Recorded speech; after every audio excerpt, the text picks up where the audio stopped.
জীবনের গল্প বদলে ফেলার আশায় অনেকেই ঝুঁকিপূর্ণ পথে বিদেশের দিকে পা বাড়াচ্ছেন। কেউ দেশের বাইরে গিয়ে অনাকাঙ্ক্ষিত পরিস্থিতির মুখোমুখি হয়ে টের পাচ্ছেন যে প্রতারিত হয়েছেন। ভালো চাকরি ও উন্নত জীবনের টোপ দিয়ে মানব পাচারকারীরা তাদের কাছ থেকে হাতিয়ে নিচ্ছে লাখ লাখ টাকা। যৌন কাজে জড়াতেও বাধ্য করা হচ্ছে পাচার হওয়া নারী ও শিশুদের। অনেককে আটকে রেখে আদায় করা হচ্ছে মুক্তিপণ। এমনই এক নির্মম ঘটনার শিকার হয়েছেন 23 বছর বয়সী তিশা। বাবা মাকে হারানোর পর ঢাকায় আসেন তিনি, কিন্তু এরপরই তার জীবনে নেমে আসে কালরাত্রি। মানব পাচার চক্রের টার্গেটে পড়ে যান তিশা। রকি আহমেদের প্রতিবেদনে বিস্তারিত জানাচ্ছেন সঞ্জিদা ইসলাম। 2017 সালে জামালপুর থেকে এসে ঢাকার দক্ষিণখানে বোনের বাসায় ওঠেন তিশা। এরপরই মানব পাচার চক্রের টার্গেটে পড়তে হয় তাকে। নিজ জেলার পরিচয়ে প্রথমে তার সঙ্গে সখ্য গড়ে তোলে চক্রটি। পরে তাকে যশোরে একটি দোকানে শাড়ি ও সালোয়ার কামিজে পুঁথি বসানোর ভালো চাকরির প্রলোভন দেখানো হয়।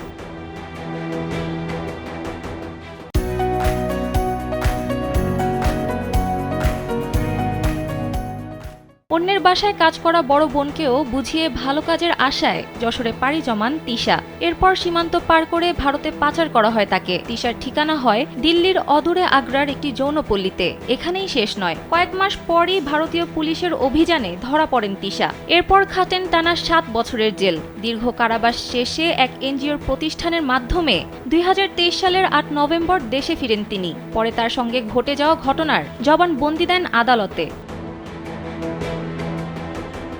এ ঘটনায় জড়িত 5 জনের বিরুদ্ধে আদালতে মানব পাচার আইনে মামলা করেন ভুক্তভোগী তিশার বোন। ওই মামলার তদন্তে ঘটনার সত্যতা পেয়েছে সিআইডি। সম্প্রতি আদালতে মামলার চার্জশিট দাখিল করেছেন সিআইডির পুলিশ পরিদর্শক হাবিবুল বাহার।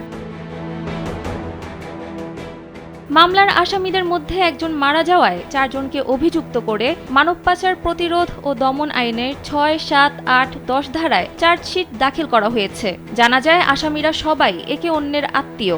আসামিরা সংঘবদ্ধভাবে ষড়যন্ত্র করে তিশাকে যৌনপল্লীতে বিক্রির উদ্দেশ্যে পাচার করে বলে চার্জশিটে উল্লেখ করা হয়েছে।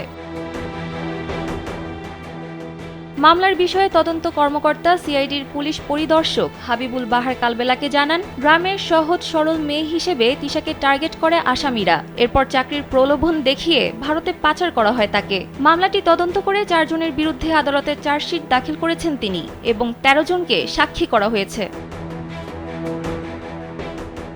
মানব পাচার ট্রাইব্যুনালের পাবলিক প্রসিকিউটর মোস্তফা কামাল কালবেলাকে জানান, ভারতে দক্ষিণ এশিয়ার বড় বড় যৌনপল্লী রয়েছে।